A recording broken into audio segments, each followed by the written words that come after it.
Can we please rise up for prayers? In Jesus' name, Father Lord, we thank you for another conference here. We commit this conference unto your holy hands, O Lord, our Father. We thank you, O Lord, for joining mercies for our members that have arrived here safely. And we commit the ones that are still on the way unto your hands, O Lord. We ask, Father, that you take absolute control of these environments as this conference progresses, O Lord, that at the end of the day, only praises we will give unto your holy name. We pray in Jesus' mighty name. Amen. Assalamu alaikum wa rahmatullah. At every occasion, we give glory to God that He may be with us to the end. Alhamdulillahi Rabbil Alameen, Ar-Rahman Ar-Rahim, Malik Yawmiddin, Iyaka na'budu wa iyaka nasta'in, Ihdina as-sirata al-mustaqim, sirata alladhina an'amta alayhim, ghayril maghdubi alayhim waladdallin. Subhana rabbika rabbil izzati amma yasifun, wa salamun ala al-mursalin, walhamdulillahi Rabbil Alameen. Thank you very much, sir. And so, Your Excellencies, let me welcome all of you this morning. Without much ado, we will go straight to our first plenary. And it's so fitting that the focus will be on corruption, strengthening institutional framework to support anti-corruption drive. And as this year's conference begins to dwell on building Nigeria for sustainable growth and development, is so fitting that this amazing institute at the 49th conference is focusing for the first plenary session on anti-corruption. Our chairman is here, and he's also acting chairman of EFCC. I'd like you to welcome here Mr. Ibrahim Mango. Please let's put our hands together for him, ladies and gentlemen. Our lead presenter is a man that admires all the time. He is admired all over the world. Former director of the Kenyan Anti-Corruption Commission, a professor of law, one of the finest orators on the continent, a man that loves to speak truth to power. Please welcome him warmly to Nigeria, Professor P.L.O. Lumumba.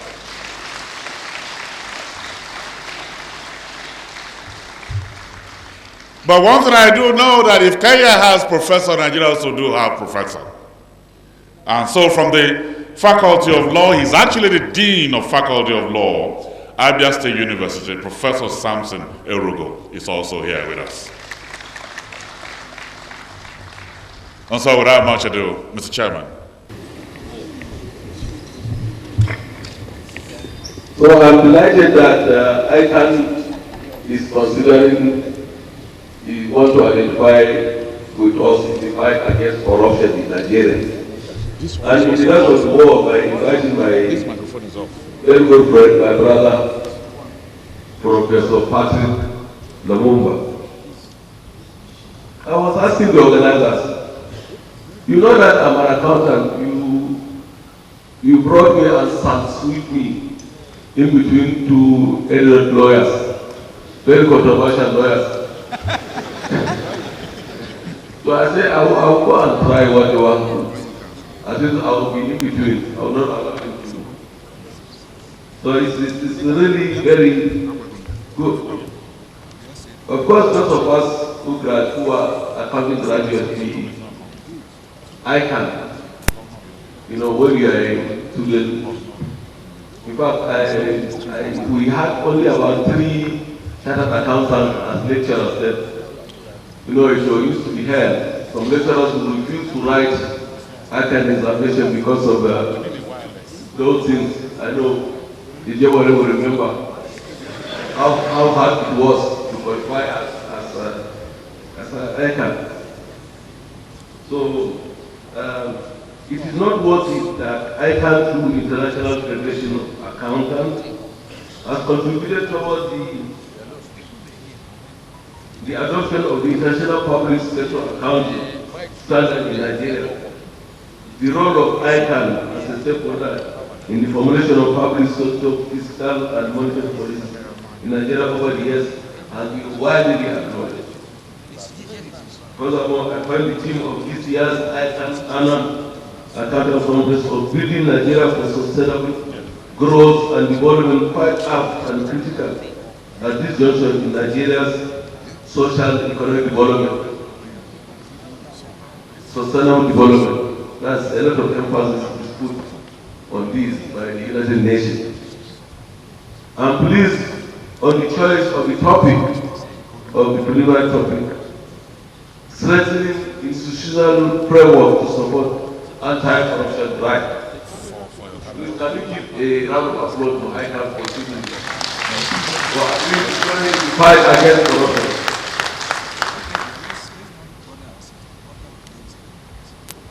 I'm sure it is going to send a very good message to most of the DFAs and the accountants that we are now partners in the fight against corruption.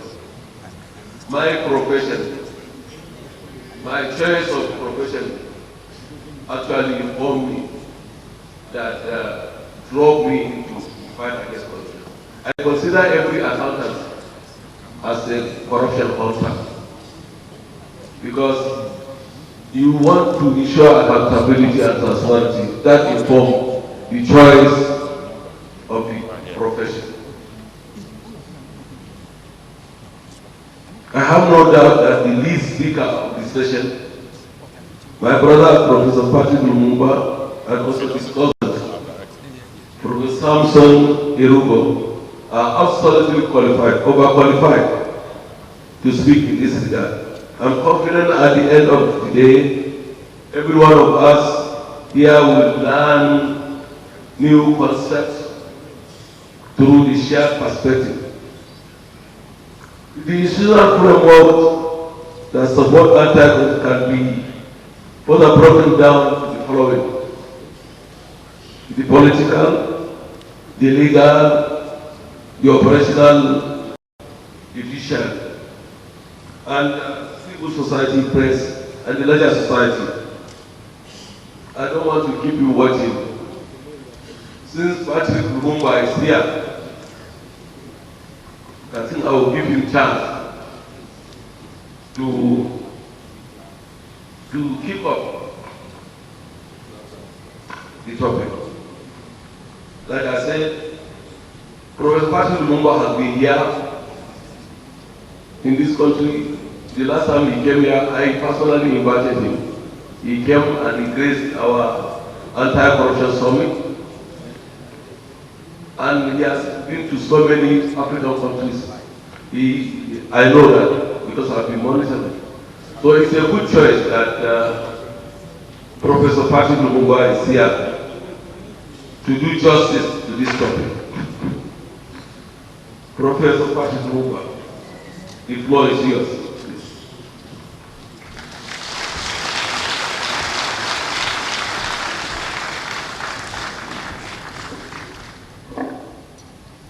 Let me start by thanking the President of the Institute of Chartered Accountants of Nigeria and the members of the Council of the Institute of Chartered Accountants.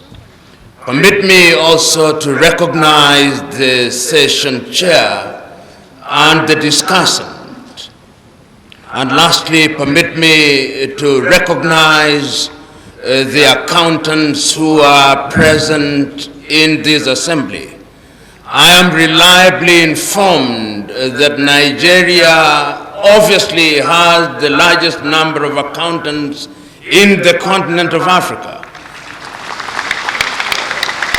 And I'm also aware that Nigerian accountants are some of the best in this continent and in the world. We don't speak about it as loudly as we should, but I'm urging you to do that from today henceforth. But my invitation this morning is not to pour on encomiums on Nigerian accountants. I've been asked to share my thoughts on what can be done to strengthen institutions as a condition precedent to fighting the scourge of corruption, which all of us recognize and know has undermined the economies of many African countries, has undermined political stability, and has undermined social cohesion. Some of the things that I'm going to talk about are not new to any of us. They are things that we know. They are things that we grapple with on a daily basis, particularly those of us who are accountants.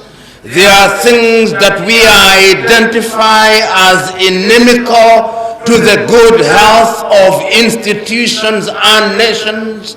They are things that we recognize ought to be eliminated if our countries are to realize their economic health.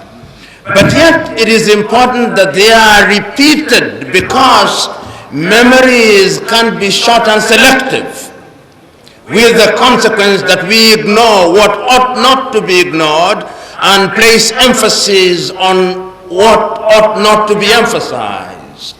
And that is why it is important to remind ourselves of certain very basic home truths. That internationally now it is recognized that corruption is a scourge which requires the attention of the world. In fact, the very fact that we have the United Nations Convention Against Corruption is indicative of the fact that this is an international phenomenon. It enjoins all countries to engage in the fight against corruption in a sustained and in a programmatic manner. Beyond or below the UN Convention, Africa has also identified corruption as a scourge which needs attention in a manner that observes the international standards but also deals with African specificities. And that is why we have the African Convention for Preventing and Combating Corruption. There is one thing that you will recognize about African instruments. We normally give them longer names. I do not know whether that is designed to encompass a wider territory, but it is also, in my view, informed by the specificities of the African continent.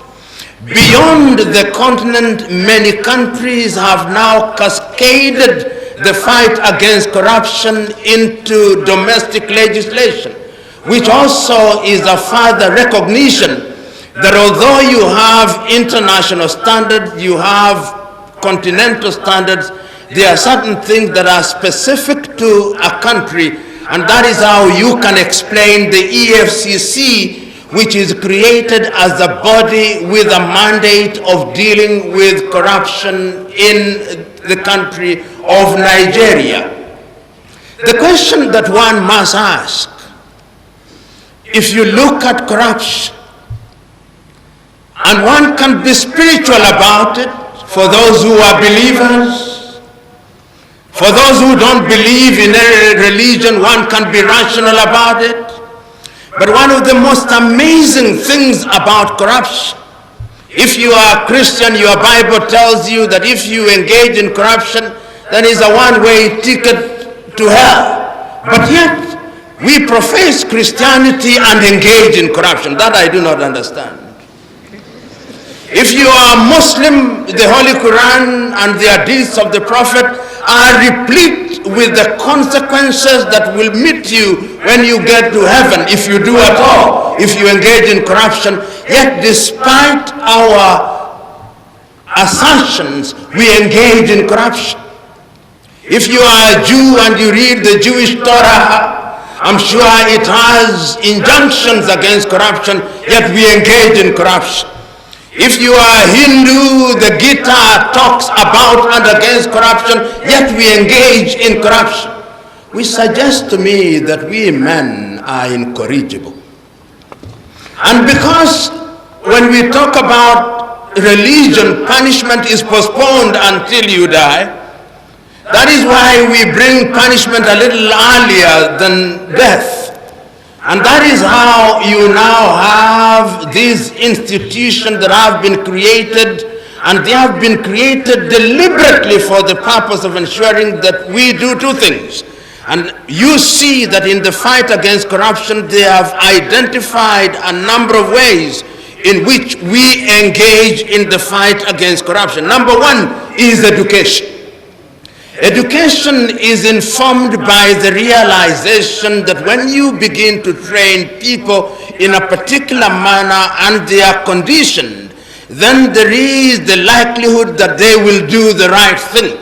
And therefore the UN Charter, the African Convention, and the local legislation place premium on education, that you start to inculcate a culture of doing that which is good and right in the minds of young men and women, so that when they are in positions of authority, they do the right thing.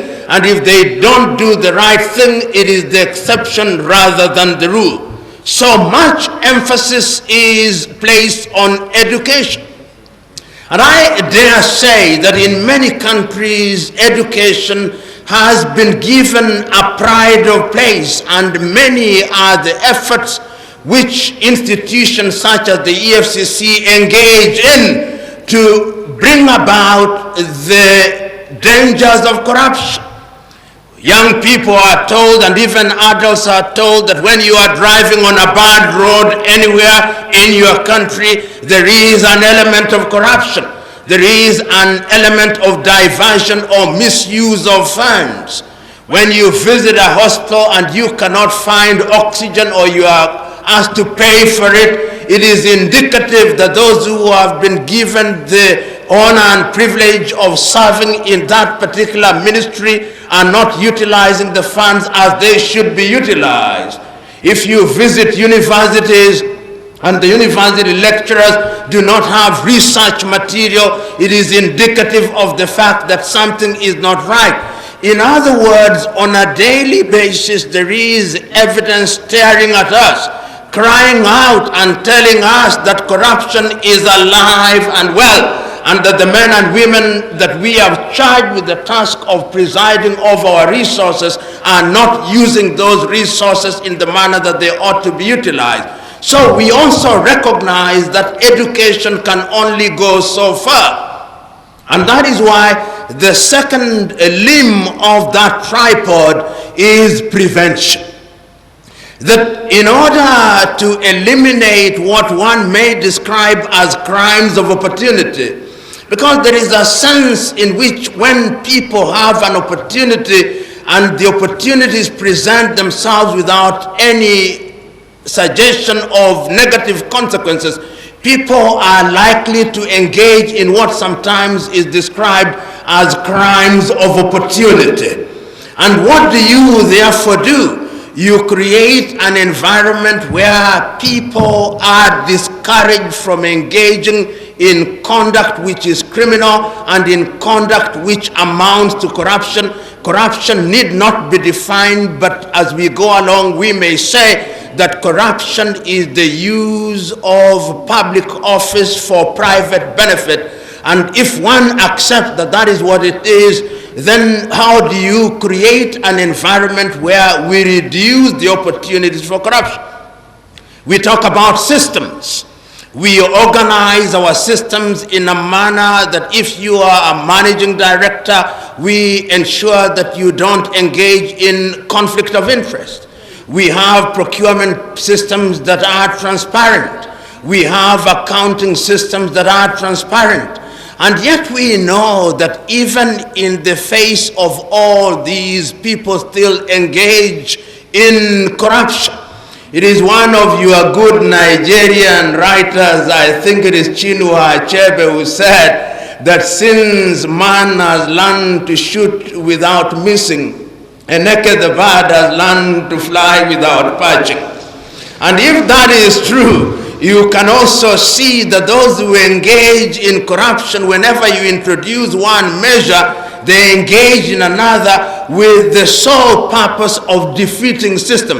In fact, I dare say that there are men and women whose only claim to fame is that on a daily basis they are finding out ways and means of undermining systems that have been put in place for the purpose of eliminating or reducing corruption.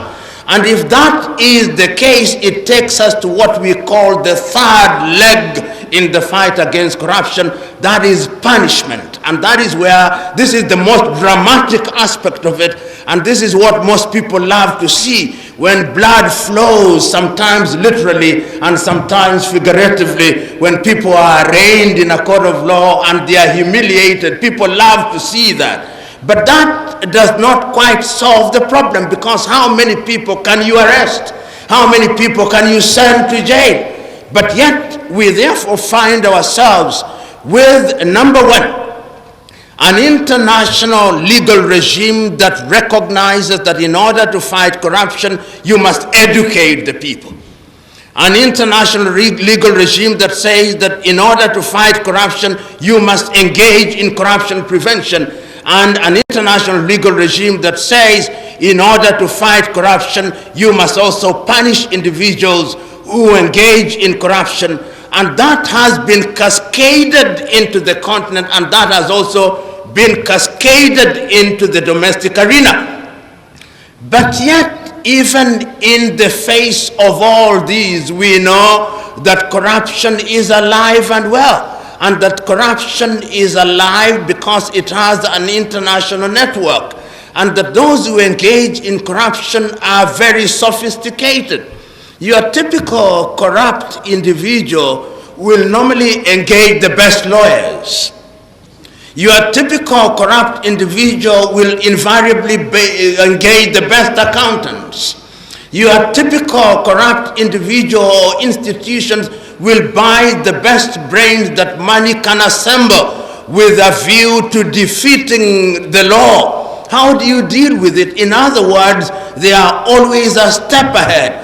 When they steal the money, they engage in money laundering, so that if the money was stolen in Nigeria, the money will be migrated to the Cayman Islands. And when it is migrated to the Cayman Islands, it will not reside there for a long time. It may be migrated to Macau, and it doesn't even stop there. It is always mobile. And that is why we now have structures that deal with money laundering. How do we deal with them? You'll also find that there are other ways. For example, your own lawyer's account, lawyer's client's account can be used for sanitizing this money. Your accountants can be utilized for purposes of giving a veneer of legality and decency to what is essentially indecent and illegal. This is the environment in which we find ourselves, which then begs the question, what must we do in the fight against corruption? What must we do to ensure, from an institutional perspective, to ensure that we have institutions that are strong? And what are these institutions? You know, sometimes when we talk about institutions, we behave and talk as if institutions are apart from human beings, that institutions are self-animating, that institutions are value neutral, but institutions are created and built by men. And I dare say that many institutions are as good as the men who preside over them. And that therefore, when you want to deal with the institution, you imagine to yourself, and I'm being melodramatic so that I may have effect in your minds and hearts. Suppose that it was swapped, that Satan was presiding over heaven and God was in hell. What would be the situation? One would imagine that hell would suddenly become heaven and heaven would suddenly become hell. The melodrama is being utilized at this point in order to demonstrate the fact that if you have an institution, the institution is important, but institutions in and of themselves are not self-animated. They are populated by human beings. And that is why I agree that institutions indeed are critical, but institutions must have an ethos. Every institution must have an ethos. And what is the ethos of an institution? The ethos of an institution is that the institution is anchored and grounded in law. An institution must not be founded on the whims of men. You accountants must also be students of history. I remember at one time when we were being taught European history, I do not know for what reason, but we were taught European history. And one of the European leaders was King Louis XIV, and he was asked, and what is this thing you call the state? He said, l'État, c'est moi, I am the state. There are individuals in organizations who, when they lead the organization, they confuse themselves for the organization. I do not know whether you have met such individuals. Individuals who suffer from what sometimes is called the God complex or the Jehovah complex. These individuals are individuals who hold the view that they are the alpha and omega in the institution and they respect no laws. Such individuals can only be restrained if there is an institutional ethos. Otherwise, they become rogue bulls in a china shop. And how do you do that? You have rules and regulations. You have rules and regulations which define how things are to be done. And everybody is trained and they are inculcated in every individual so that it is known that this is what will be done. And we now find in many institutions we have strategic plans. And beyond the strategic plans, we know that we have financial reporting systems. And we know that beyond the financial reporting systems, we also have structures which are specifically designed to ensure that the organization runs in a particular way. The most important thing in any institution is that it must have an ethos. And if an institution does not have an ethos, that institution is one that is waiting to collapse.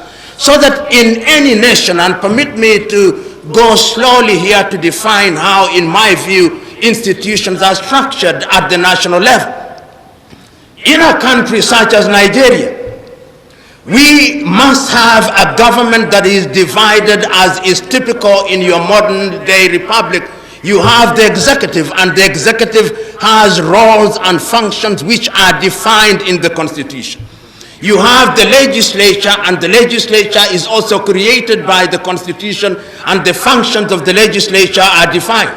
You have the judiciary, and in a country that is federal, you also have the federal units. And in the federal unit, you have structures, and all these are cascaded, and there is a chain of command. There is a pecking order. In other words, there is a reporting line with different levels of responsibility. But all these individuals who are working as a part of a chain are part of a system, and the chain is as weak, as strong as its weakest point. This is critical in any organization for the purpose of ensuring that delivery is made in a manner that is designed to achieve a predetermined end. In the fight against corruption, once that is achieved, the accountant becomes a very important person. Why is the accountant an important person? When we were being taught in the early days, we were told that an accountant comes in different ways. An accountant can come as a book, and I'm using this, somebody with the knowledge in accounts can come as a bookkeeper, very innocent, simply keeping the numbers. He or she can come as an internal auditor, always suspicious of everything, never seeing any good in anything, always looking for faults and being a professional fault finder. He can come as an external auditor, having the big picture and trying to find out whether the institution that he or she is auditing is in good health. Or he can come as a bloodhound, trying to find fault with a view to inject maximum punishment. But my view is an accountant is a watchdog.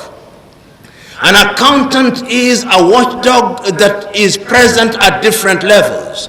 When they are working within the organization, they make sure that the institution that they serve is in sound financial health, so that they reduce the appetite of those in the organization whose only desire is to spend and to cut their cloth above their size. The accountant does that. The accountant is also enjoined to ensure that what he or she does is sending a warning to those who are serving in the organization of the dangers that are posed if right things are not done. And therefore the accountant is at the very heart of the institution that he or she serves or he or she is called upon to audit. The accountant must be an individual who is honest, because in the nature of things it is possible for an accountant to use selective information to give a result which is undesirable but is desired in the short term. And you who are accountants, some of you may have been called upon by individuals or institutions to create an impression that they are in good financial health, while the reality is that they are in comatose or in financial intensive care unit. If you found yourself in such a situation as an accountant and you put a rubber stamp and say that an institution is in sound financial health, while you know that that institution is a fit candidate for intensive care unit or the morgue, then you are a participant in corruption. And I'm urging you today to remember that accountants are the heartbeat of any institution in the fight against corruption. And accountants are to be found everywhere, whether you are talking about the insurance sector, whether you are talking about the banking sector, whether you are talking about government sectors, whether you are in any sector, accountants have become the quintessential professional in that regard. So who you are here must remember that you belong to a noble profession.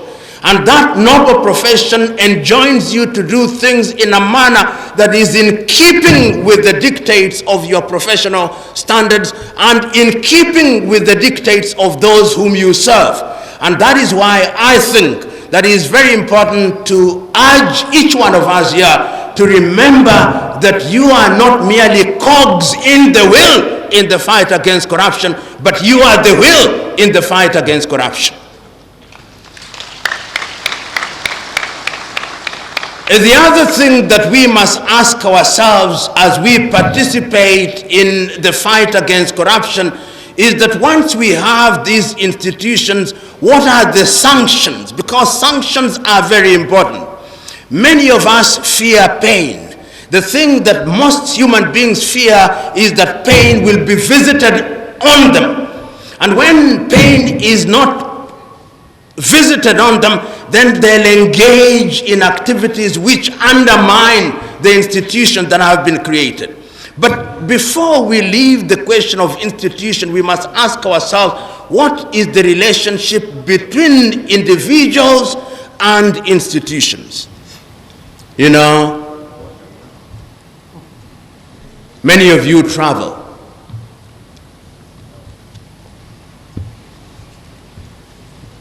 And when you travel, particularly when you're on shoestring budget,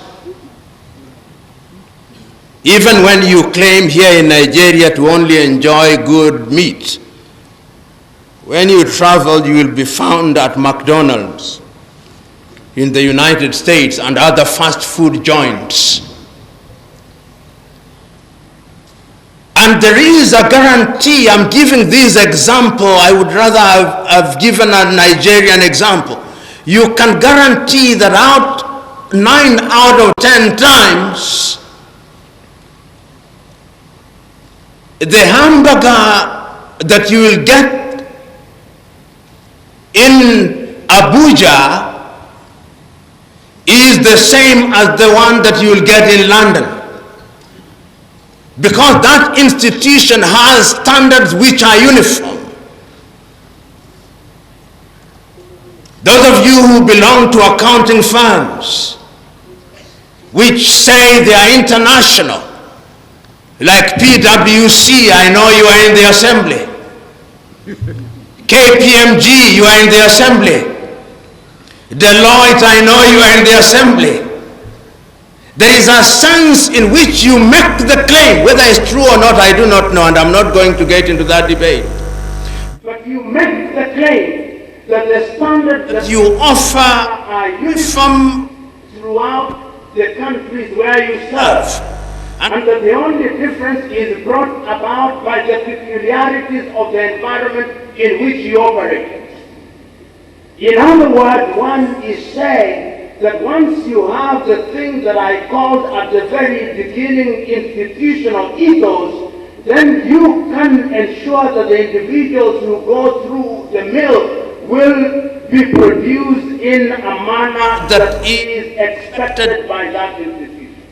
In other words, if one were to be figurative about it, you can get any pig at the beginning, but the standard of the sausage will not change. You get my point? You get a pig inside, but the standard of the sausage will not change because the processing ensures that the standards are kept. And I'm suggesting to us that therefore institutions are very important. But the second thing that I'm also suggesting is that the people who man those institutions must be well trained. Training is very important, and continuous training is also very important. And one must ask, what kind of training? You know, if you have an intelligent man or woman who is crooked, that is the most dangerous individual. You'd rather you have a fool who is not a fool who is crooked because he'll sooner be found out. But if you have an intelligent man or woman who has chosen the path of doing the wrong thing, then that is the most dangerous individual. And how can you ensure that that individual is, in a manner of speaking, made to conduct himself or herself in a manner that is in keeping with institutional standards? You now know, for example, that when you are in a public service, for example, you are a senator or you are a cabinet minister or you serve in public, when you come to a conference such as this and you get a gift, there is a gift declaration. You've got to tell us how much it is. And I now see many individuals, when they are given a gift, they produce it and show it to everybody else to show that it has no value. But sometimes that is just the cover. The real gift is given elsewhere. So we must warn ourselves of how to deal with this thing. The third thing that one must do is also to have clear legal regimes, clarity in the law. Because sometimes the law is not. The law is also an institution, the legal infrastructure that deals with corruption. Do we have the legal infrastructure that deals with corruption? Ordinarily, many individuals who engage in corruption are not hurt by imprisonment. Sometimes it is seizure of property. You will have somebody who has used his office for the purposes of personal benefit. And I've always said, those of you who are in the public sector, in Africa where you find somebody who earns, say, 1 million naira. And this individual who has and earns 1 million naira has 4 children. And his 4 children are all attending education in the United States. And not only that, he is building without loan in ICAN-ngr in Lagos. And not only that, he's building another house next to Aso Rock in Abuja. And not only that, he's attending, his wife and his children are also attending a 1-week holiday in Waikiki Beach in Honolulu, Hawaii. And not only that, he has just given a donation to the candidate for the Senate. And not only that, he has also given a donation to 2 candidates for governor. if such individuals were to exist so that through some alchemy 1 million can be converted into billions, they would be very useful to our countries. But you and me know that such individuals must be engaging in activities which undermine the country. Some used to think that corruption is a victimless crime. Corruption is not a victimless crime. I remember at one time in one of the countries that I visited, somebody asked, and you are saying that we have stolen money. Whose goat have we stolen? Whose goat? The assumption that public funds do not belong to anybody is informed by a lack of understanding of how public funds are to be utilized. The assumption that you can take something from the public without any consequence is informed by the lack of realization that corruption undermines institutions. The assumption that you can take public money without any consequence is informed by the assumption that it does not belong to the taxpayers. And I'm suggesting to us, therefore, that in order to ensure that we fight against corruption is at the level which is desirable, the following institution must always be strengthened. Number one, tax collecting institutions. I do not know whether the Nigerian government knows how much money it ought to have collected as against the money it has collected. In many African countries, we only talk about the money that we have collected, not the money that we ought to have collected. In order to know what you have lost or know what you have lost, you must know what you have in the first place.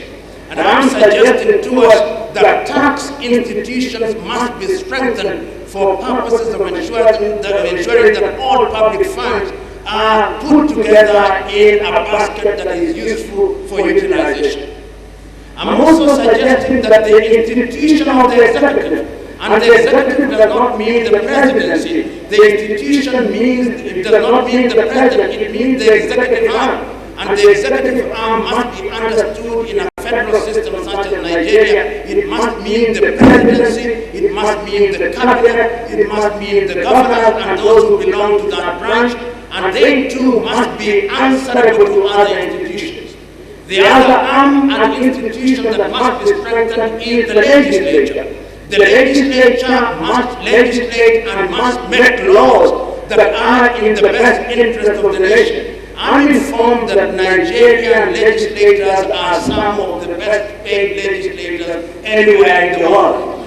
And I'm informed that in fact, Nigerian legislators could be the highest paid legislators relative to Nigeria's GDP.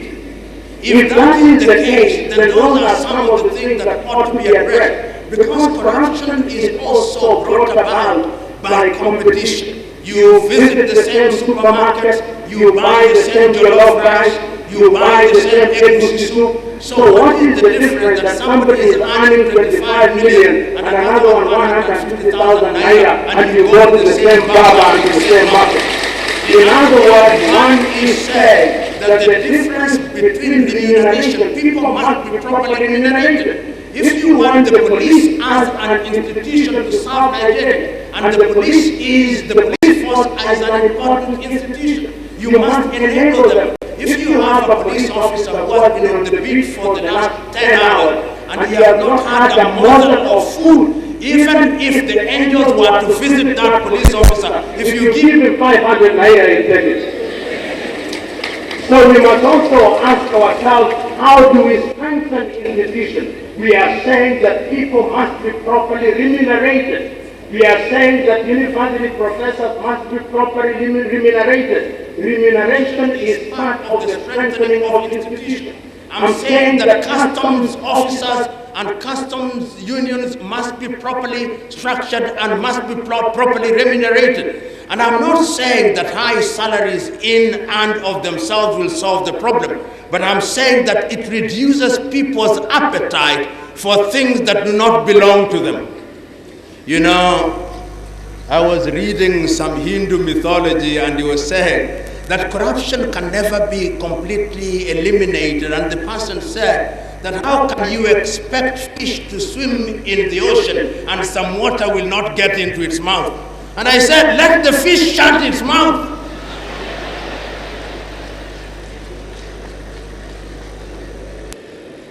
And you know, the only way to make the fish shut its mouth is to have something that is eating so that its mouth is not open too wide.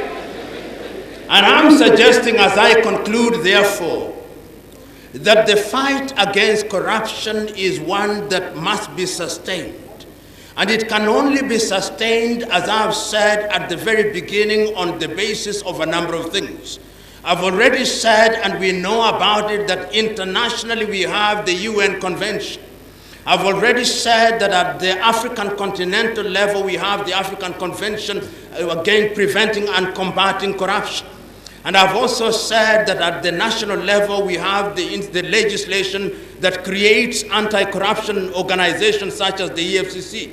I've already said that it's important that we have a legislature that is strong. I'm already saying that we have an executive that is strong, that we have a judiciary that is independent and is strong, that we have institutions, support institutions such as the police, such as the revenue authorities, and individuals who are strong. And I'm also saying at the continental level that it's critical for us to recognize that if we want in truth to realize the economic goals of Nigeria, and we already know about sustainable development, this thing called sustainable development is something that we must interrogate. What is it? It is not rocket science. The people want food on the table, the people want quality education, the people want good health care, the people want good infrastructure, the people want opportunities to invent and to innovate, which means that resources must be released. And if resources must be released, then we must pay homage to the UN Sustainable Development Goals. But we must also remind ourselves that the African continent has also said under Agenda 2063 that we want to be a middle-level economy. If we want to be a middle-level economy, we must ensure that resources are released. If we want to ensure that Africa enjoys the free skies, we must make sure that resources are released. If ECOWAS wants to have a common currency, they claim to have a common currency in the year 2020, I doubt, and I say that the earliest that they can have a common currency in my view is 2030. And the reason undermines this. If there is corruption in Nigeria and corruption in Guinea-Bissau and corruption in Benin and all these institutions are not strengthened, how do you have a common currency? These are the things that we are talking about going forward, and I have no doubt in my mind that you accountants are at the very center. If there was a single profession that ought to be called to account, today I'm asking you as an accountant, if in the discharge of your functions you have ever participated in the doctoring of books, say, mea culpa, mea maxima culpa. Please now, and do make a solemn vow that whatever you do, you are going to use your profession to ensure that only the right thing is done. It can be done, it must be done, and it is we accountants who must do it.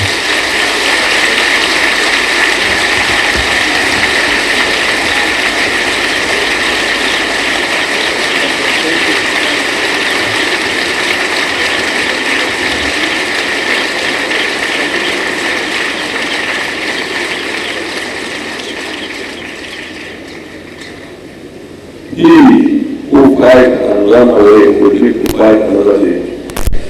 Normally. Professor with us, he was fighting corruption.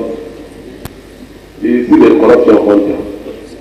Please, can we give him another round of applause?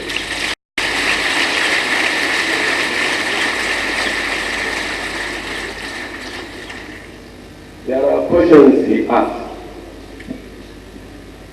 What must we do to fight corruption? But in Nigeria we say, what must we do to kill corruption? Because corruption is endemic.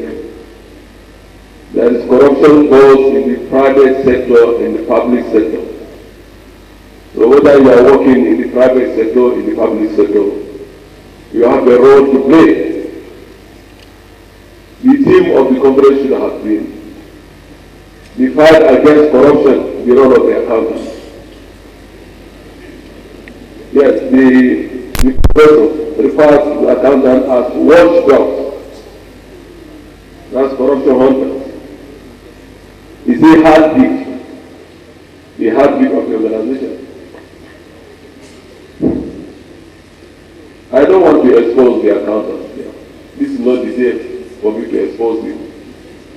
Yes, there is no act of financial investigation we have conducted where you don't find the accountant, whether a chartered accountant or non-chartered, conspiring with the leaders to look away.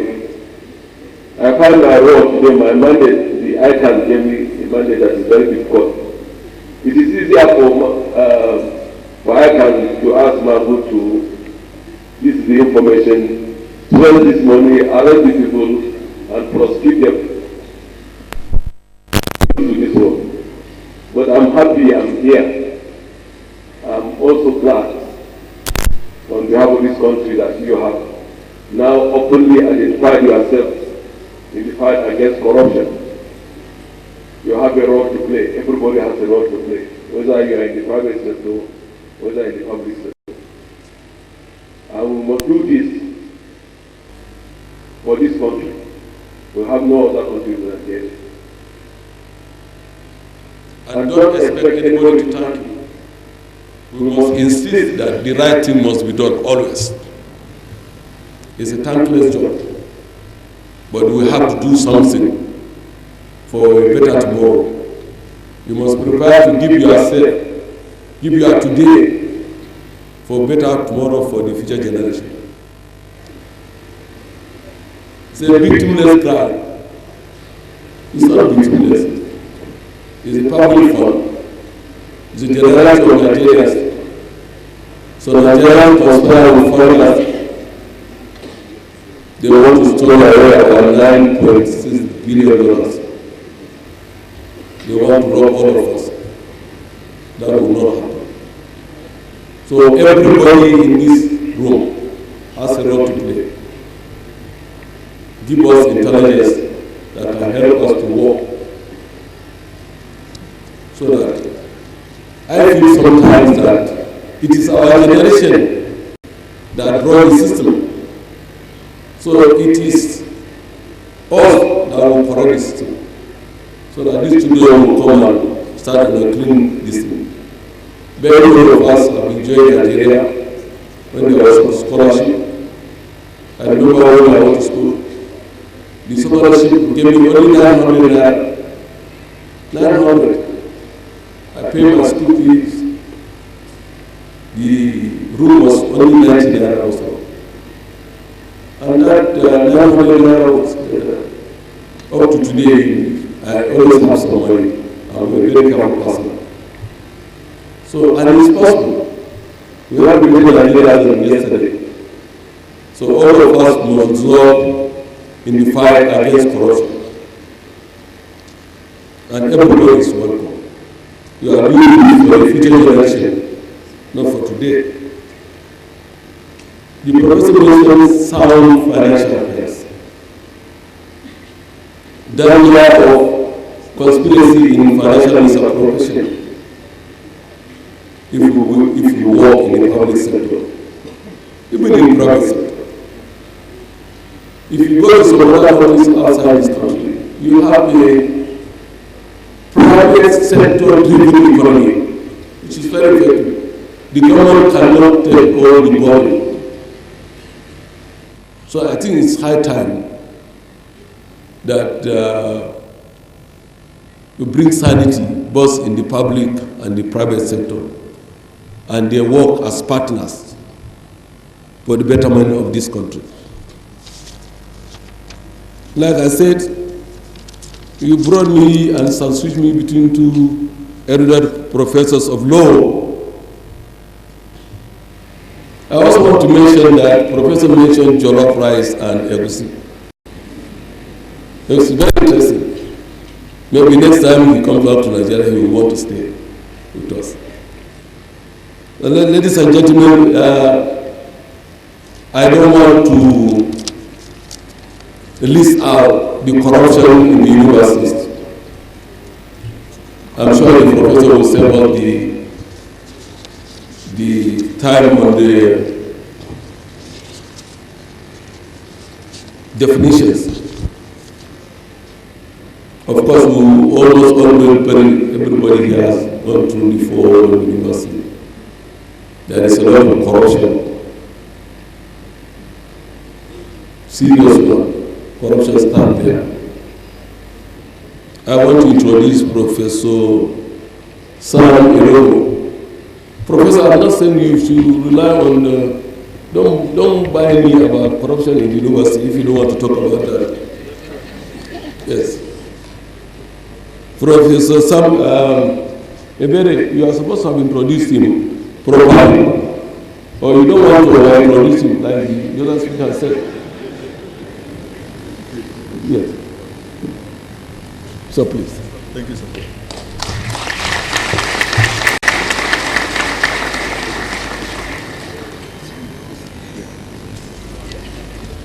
The chairman of ICAN, the chairman of this session, permit me to stand on existing protocols. Unfortunately, I am told I have only 15 minutes to respond. So I will adopt virtually everything that Professor Lumumba said here and pick 1 or 2 issues that will domesticate. He has talked so much from the international perspective, but we need to look at ourselves back home. Chairman Magu talked about corruption in the universities. Probably a good point to start this morning is to say, Chairman Magu, that corruption is everywhere in Nigeria.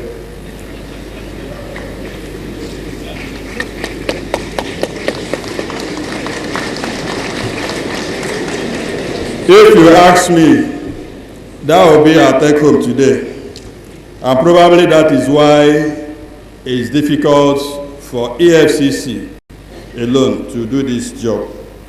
And probably why in several occasions where I see him talking, he keeps talking about everybody coming together.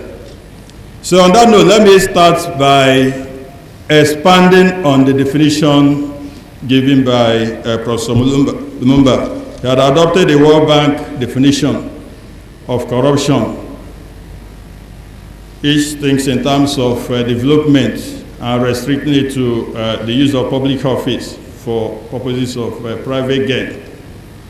I need to tell us this morning that looking at the plethora of laws we have in Nigeria dealing with corruption, corruption in Nigeria includes issues of fraud generally and economic crimes for which the EFCC is leading the fight.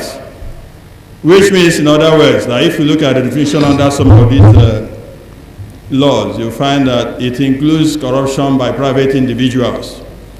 And probably here, and that is the reason why I say it affects us everywhere. Let's not talk about corruption in the universities. Let's start with corruption that starts with all of us, virtually all, in admission of our children, even at the primary schools. And for them getting admission to secondary schools. Even at that level in Nigeria, corruption has started. For some of us teaching in the universities, you find out that less than half of students that are admitted these days come on merit. What's the point? The point I'm making is that most of them do not have even the clear school certificates qualifying them for examination, for admission or merit.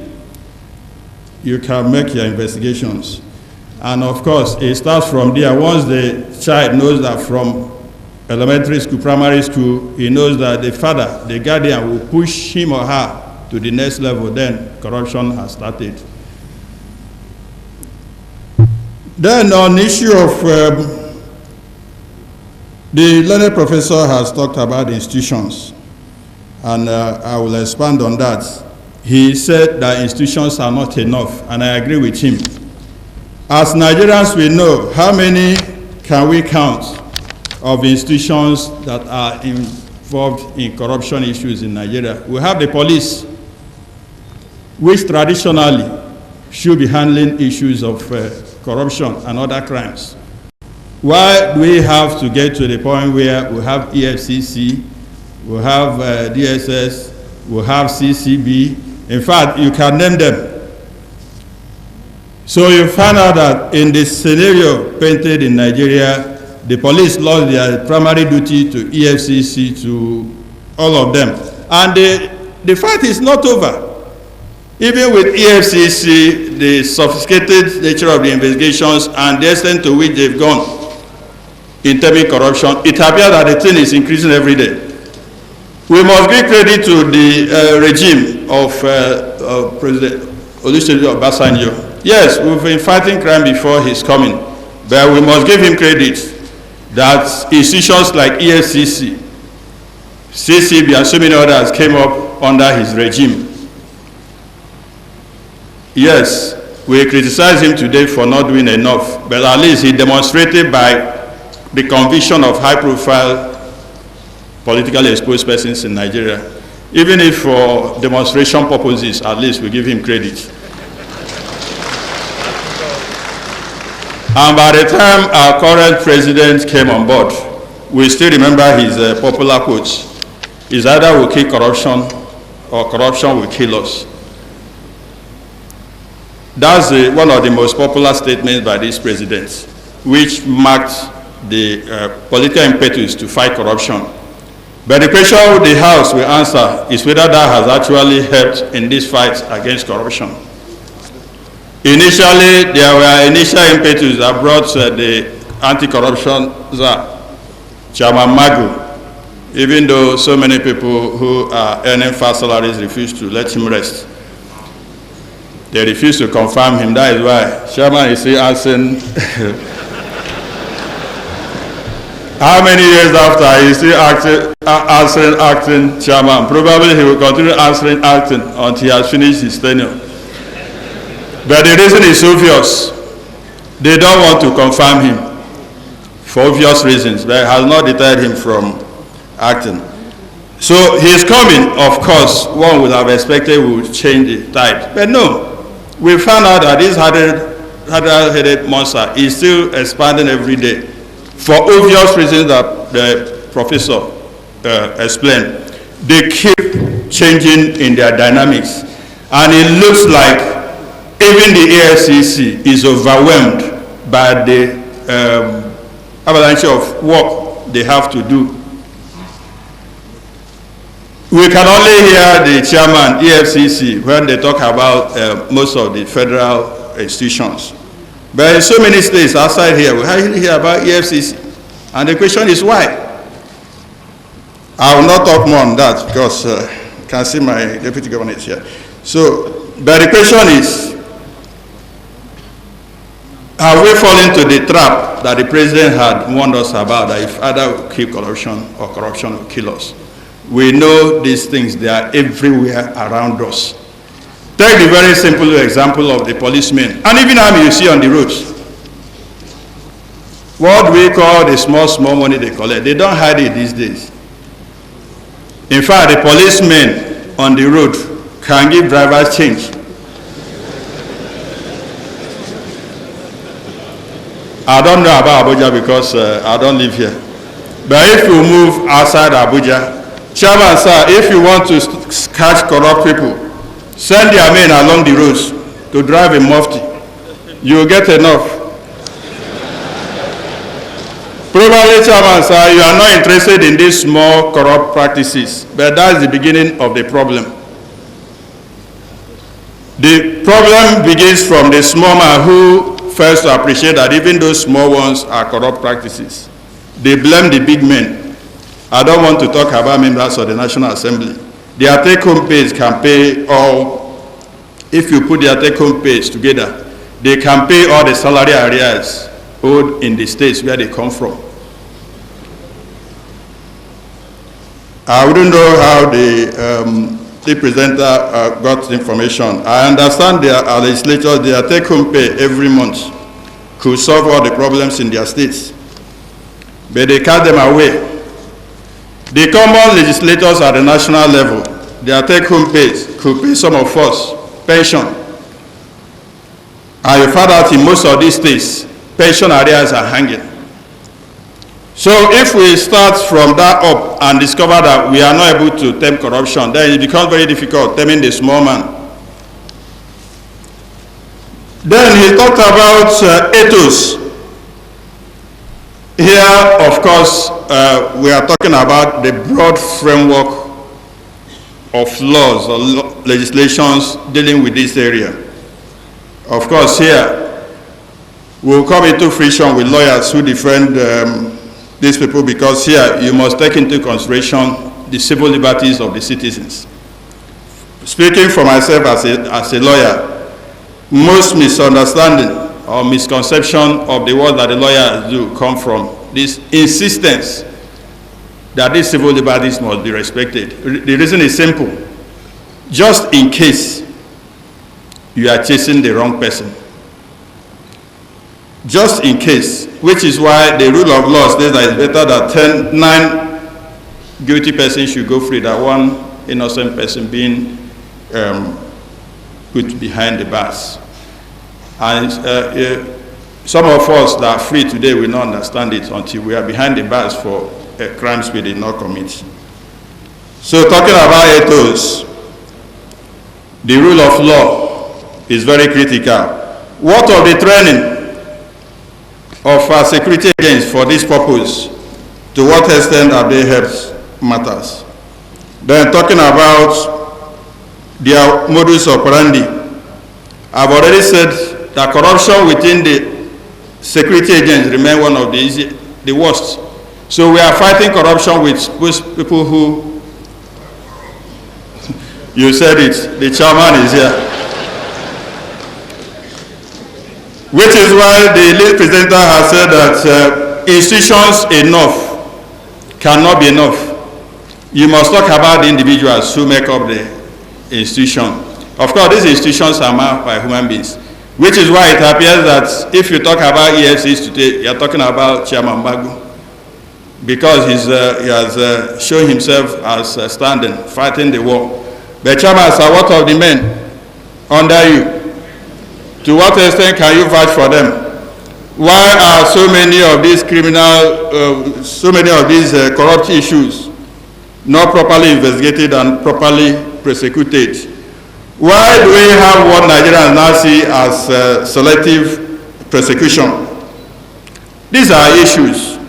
You cannot do it all because you are just one man. We appreciate that. So this has to do with the training of your men. It has to do with those who man these positions.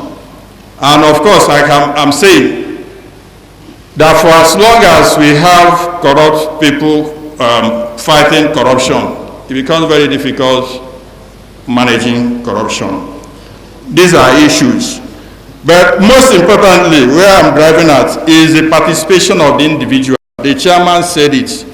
Unless we own this anti-corruption war, we cannot succeed. Every individual must be committed. Every citizen must be involved in this war. But Chairman, sir, the question is, how do we get the common citizen, the individual citizens, committed to this fight? How do you build confidence in the citizens to accept this war as their own? Because the average citizen sees it as the fight for EFCC, the police, and other institutions. That is a very strong thing to do. So we must see it as a personal. So what I'm saying in essence is that corruption remains a major challenge. Corruption itself within the institutions.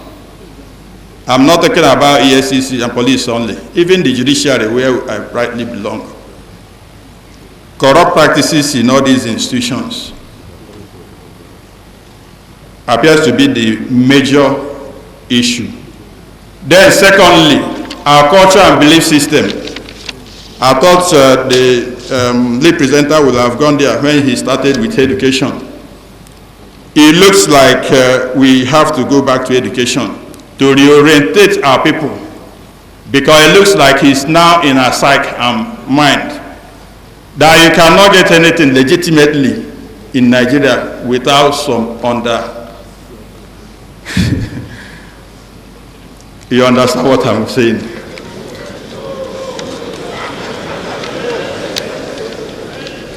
I'm saying, and I will say it, at least I'm protected by the chairman, that for as long as we live in a country where you believe citizens are meant to be, that you cannot get things on merit, it's difficult to fight corruption, because everybody will now be struggling. It's like we're in the jungle, everybody's struggling to get it by any means, because that's what the system permits. Which takes us to the issue of what the states can provide. It's not enough to keep insisting. The social order and security which the Constitution enjoins the state to maintain, you cannot maintain it by fighting corruption in the face of want. For as long as the citizens are in want, it's difficult to manage corruption.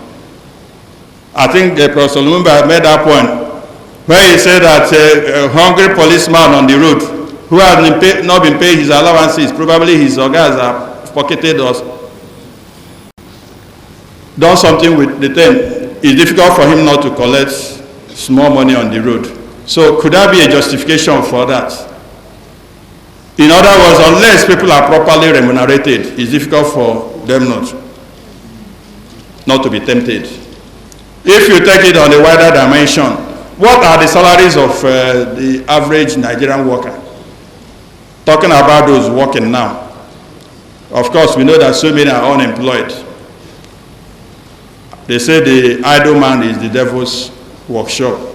For as long as so many of our youth are unemployed, it's difficult for them not to, it's like moving back to the jungle, finding a way to, they say my time is up.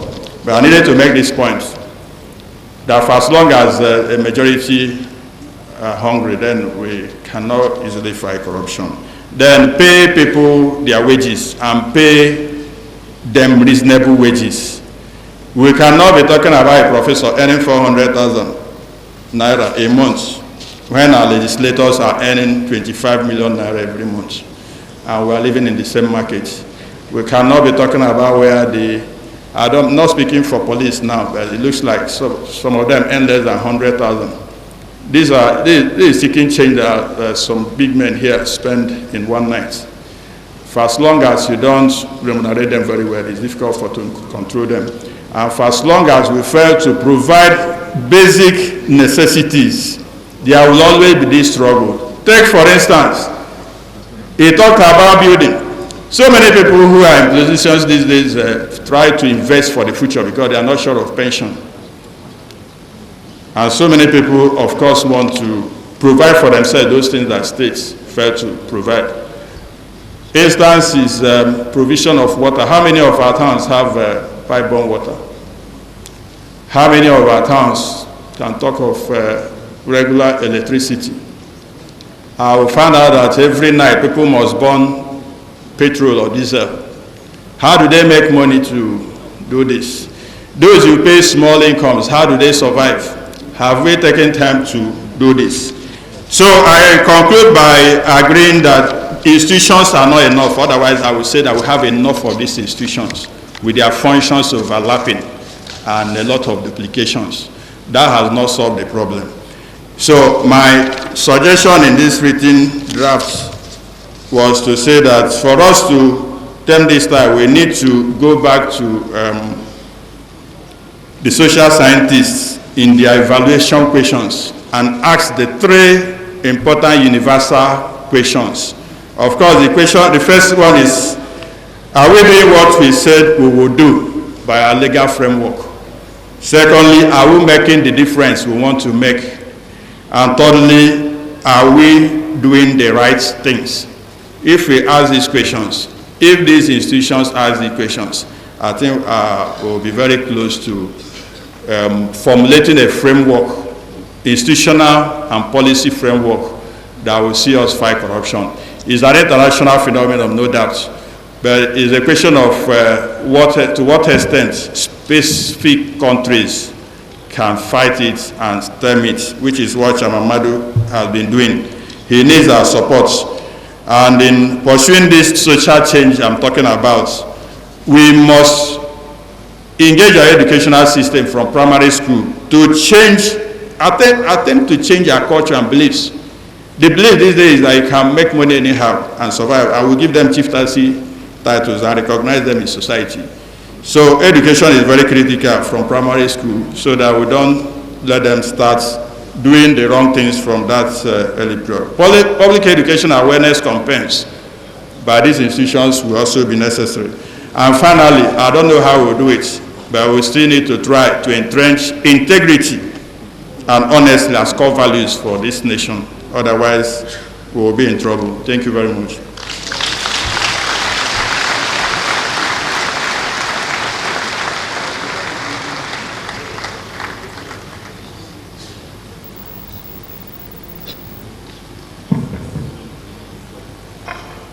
Integrity and honesty.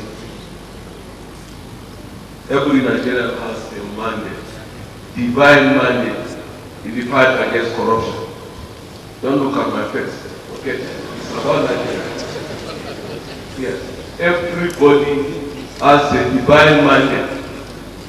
God created you to do the right thing. So beyond whatever grammar is spoken here, all of us have a divine mandate in the fight against corruption. You have a primary responsibility to fight corruption because it's evil. It's wrongdoing. It's nonsense. It's a disaster. I'm telling you, if you can handle it up to 40%, you see all this rubbish will not be happening. This country is going to be very, very busy and very prosperous. There are so many people here, I've seen them, that were fighting corruption before I put my eye. So all of us have a responsibility. We have a mandate in the fight against corruption. Almost all the law enforcement agencies in this country were created. The primary desire was to fight corruption. That is it. And nobody has taken that away from them. So everybody is fighting corruption. It's not only the EFCC. All the law enforcement agencies, the primary desire, the reason for the creation is to fight corruption. One way or another, wrong way.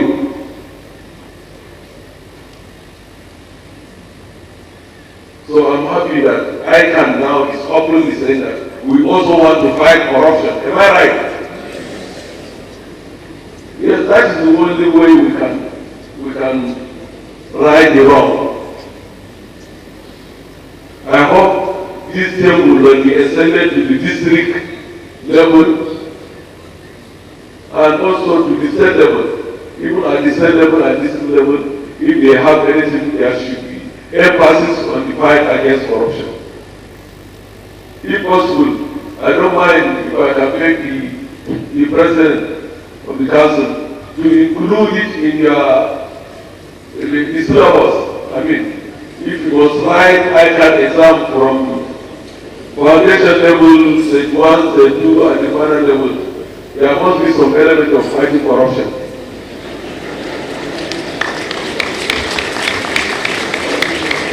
Yes. Yeah, it will work. It will work. So it's true. The professor has said that there is corruption everywhere. I didn't say there is no corruption in EFCC. Yes, there is corruption everywhere. But the professor did not mention the corruption in the university.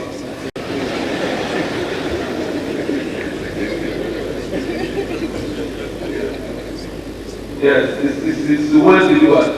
I don't think unemployment alone should be a reason for people being unruly, because there is no way the government can accommodate everybody. There are people who are very, very successful. People have become so somebody from people working on the street, hawkers. They are millionaires today. It depends on your own determination. And God has created you. You have a destiny. You have to pursue your destiny. So every law enforcement agency is involved in the fight against corruption. And so every institution, organization like ICAN and all others should join ICAN in the fight against corruption. We are all stakeholders in this job. So without talking too much, like the other speakers advised me indirectly, I should not talk too much.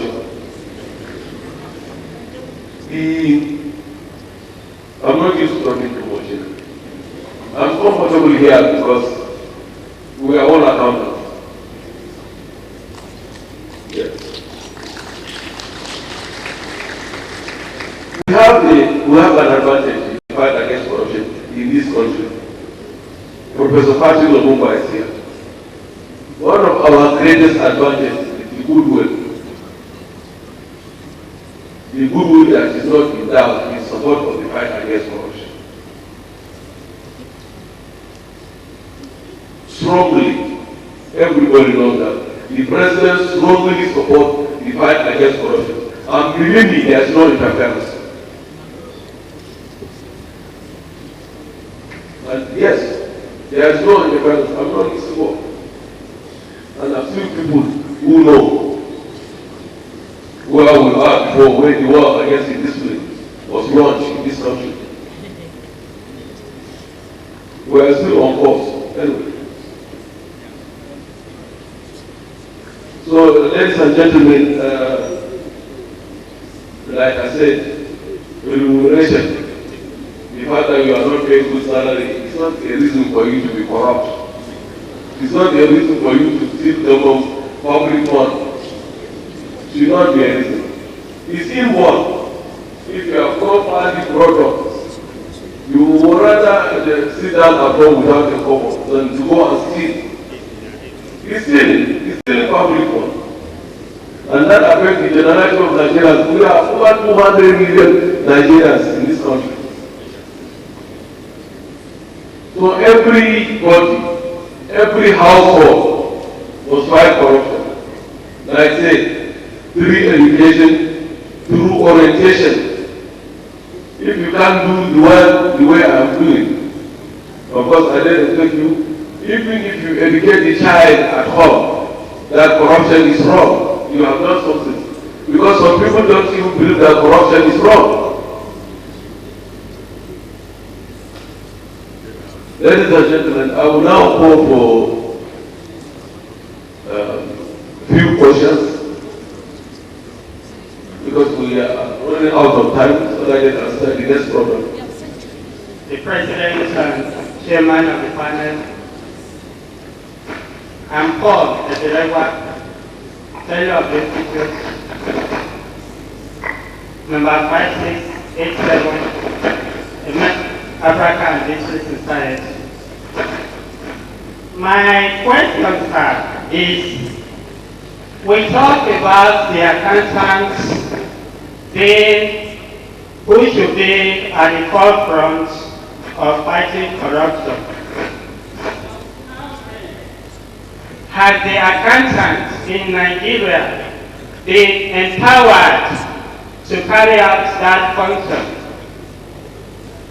I will limit myself in this sense to the tertiary institution that has been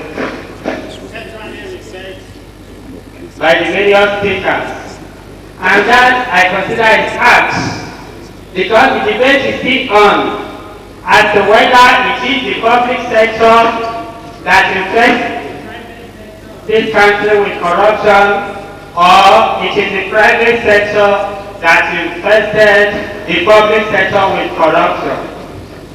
But suffice to say that it's my conviction that if the public sector is actually serious and rid of corruption, then corruption will be seriously minimized in the country.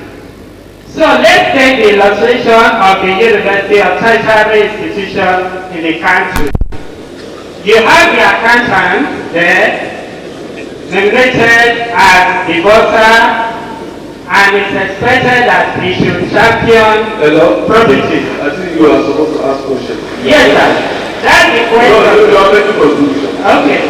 How then can somebody who is not empowered to do so legally do so? He is, for example, not a member of the council. He is not a member of the Financial and General Purpose Committee. He is not a member of the Tenders Board. And these are places where corruption are generated.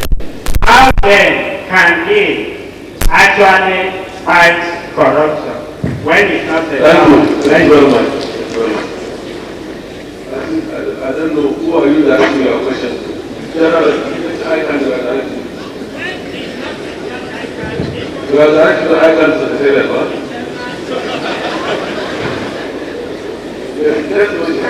Can we take all the questions, Chairman? Yes, please. Hello. Distinguished colleagues, my name is Jack Jed, membership number 41294. My question is, I want to channel it to direct my question to Mr. Magu. And I quote his speech, part of his speech. The President is in full support of the fight against corruption, and believe me, there is no interruption. Now my question is, Mr. Ibrahim Abdul, we are in this country together, and we have followed precedents and current happenings in the country, and we have found that there are certain cases of corruption under investigation by EFCC, and those cases were pursued vigorously when the accused were on the other side of the political divide. But as soon as the accused crossed the divide and realigned with current ruling government, those cases have gone under the cooler. They have been swept under the carpet. Does this practice justify this quotation from you, sir?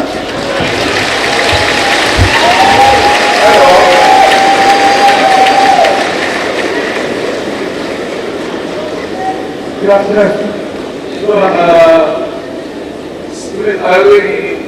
We have to use the number. It's not my idea. I would have listened. I would have waited. But what this man is talking is a broad lie. Yes. Good afternoon. My name is Dayo Olaide. My number is MD 12522. My question is asking for Professor Lumumba. I'd like to hear your views on the proposal, which I think is now gaining momentum, that what the world needs in the fight is first a global declaration of corruption as crime against humanity. That's one. I'd like to hear your view on that. And then secondly, that the world needs a body that is similar to the ICC to allow countries where the institutions are weak for the world to be able to not only strengthen the fight against corruption through international laws, but where corrupt people are able to pick their weak systems, we can be rest assured that yes, as a result of a body similar to ICC, that there will be justice ultimately. Thank you. Good morning, colleagues. And then one to my question is directed to Chairman of the we know the first indicator of corruption is when people live above their needs. And I want to ask the chairman, how do you self-regulate yourself? Because the EFCC seems not to be regulated. When you come to the EFCC office, the kind of cars you see, the kind of lifestyle you see, is also an indication that they are not regulated. So my question is, institutions, like I said, how do you regulate yourself and the body? regulate others for who regulates you. I'm asking you, what internal activity for regulation of you? Those cars we see in the private and the cars we order for 499 who are used for their needs. So open your eyes.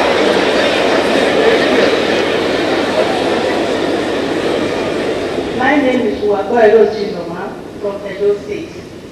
My question is this, going to the president of ICAN, who said all accountants should be involved in fight against corruption.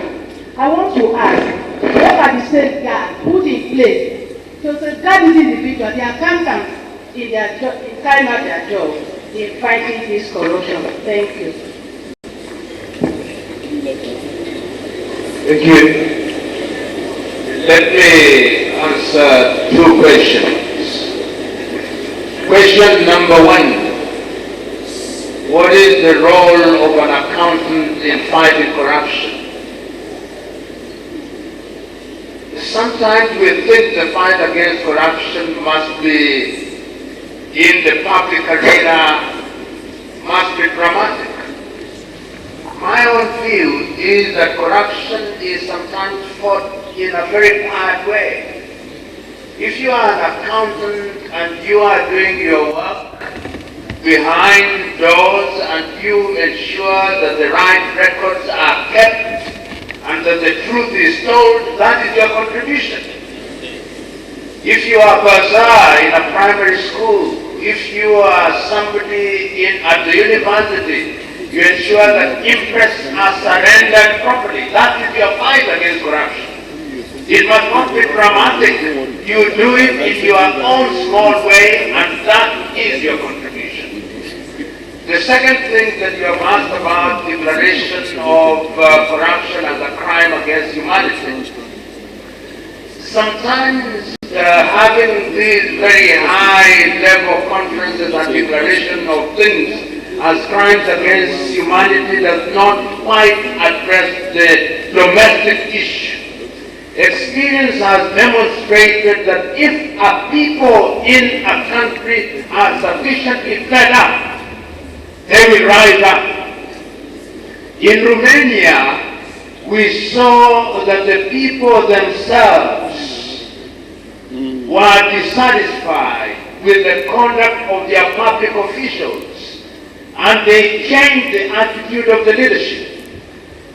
If we allow, if we think that it's the international community that will solve our problems, we are admitting that we are incapable of solving our problems. We can't solve them.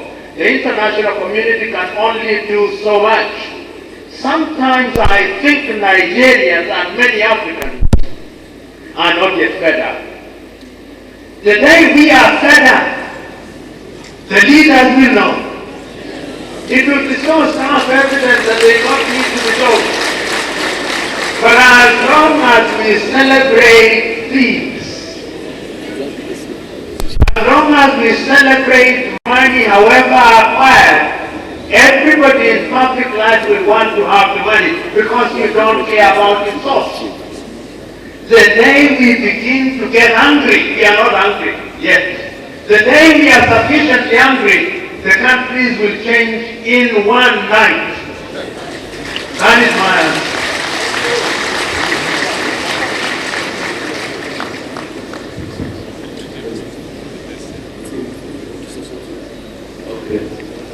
Okay, I think most of the questions that came to me, even though I was not a presenter, I was merely sharing the session. In any case, you go to the ASC premises, you have some of the cars you meet there. A car was 150 million naira, 120 million naira. These are cars that we recover from these Yahoo boys. You know, Yahoo boys has become so terrible that they have what we call the Association of Yahoo boys mothers. Say they are not happy why should they are going to be arrested and detained when the father could not do anything. And the boy, within 3 months, they flush out the house, they build new structure in the West, and they bought beautiful cars and all that. So these are Yahoo boys. If you see anybody who cannot explain, even myself, if you see me hiding, coming, if you are a banker, you know I open extra account. Tell the appropriate authority. So it is not true. Don't politicize, don't bring sentiment into the fight against corruption. We all have a responsibility in the fighting against it. Don't reduce it to this petty political sentiment. And like I said, we have a divine mandate in the fight against corruption. Everybody in this room has a responsibility to fight corruption. Believe me. It's very necessary because that's why God created you in the first place. To insist on doing the right thing. In fact, to fight corruption, you are created to fight corruption. Everybody in Nigeria. Thank you very much. Thank you.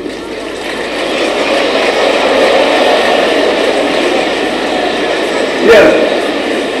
Okay. Hello.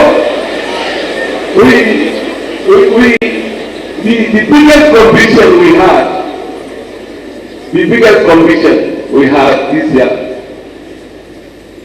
there are two governors that have been convicted. You know their political affiliation. And nobody told you that we don't stop cases. In fact, in EFCC, it's better not to start. We must get concluded. It's not true. Yes, it's not true. We don't close cases here.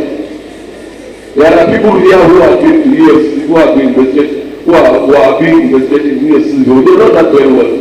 A lot of bankers here, because if you are in the banking sector, if you have worked for some years, then you have no cause to go to EFCC or the police, you have not started. Yes, because sometimes you wouldn't even know that you are doing the wrong thing, and you'll be guided. That's why I'm happy that Eastern Chartered Accountants have joined in the fight against corruption and extend it to the grassroots, educate them, orientate them. We have difference with lawyers, even though lawyers, there are a lot of the courses who do lawyers. Like for instance, I remember in the final year, we attend company law with their final year students. So you know almost everything. So you cannot take any ignorance of the law.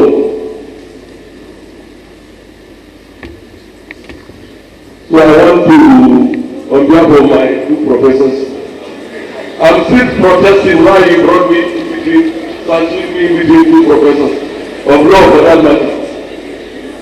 Ladies and gentlemen, thank you very much. Thank you so much.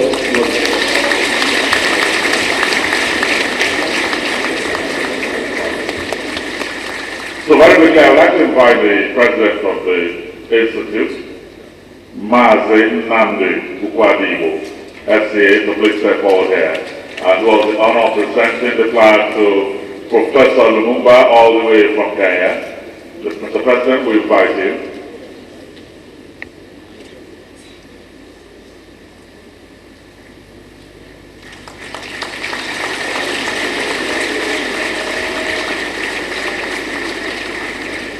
The flag, please.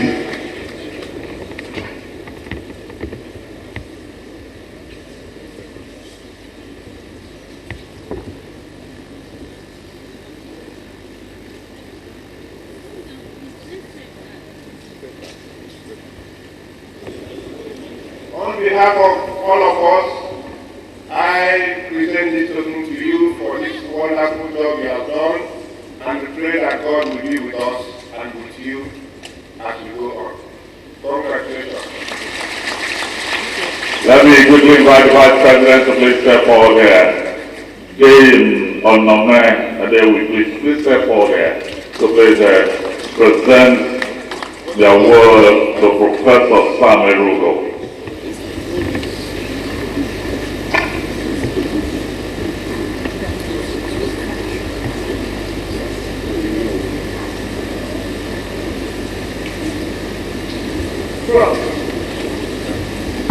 We want to say very big thanks to you for the wonderful presentation you have given us this morning. We appreciate you, and we pray that even as we wish everybody well, we also wish you well.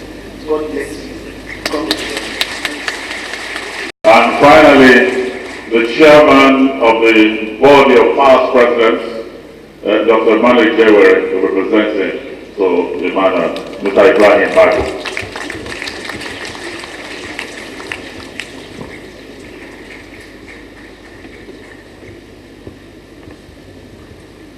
Chairman Ibrahim, I'm not giving you this because I know you to teach you squash. Let them see what is inside.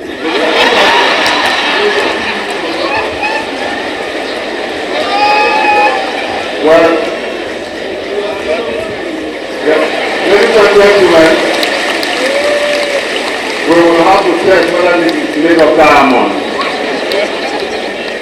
It's a pleasure having you here today. And thank you very much, and you've established partnership with ICAN for the 5 years for us. Thank you. And so we shall be having a group photograph. We want to invite the Secretary to the Government of Federation to please join us up here as we have the group photograph before the commencement of the opening ceremony.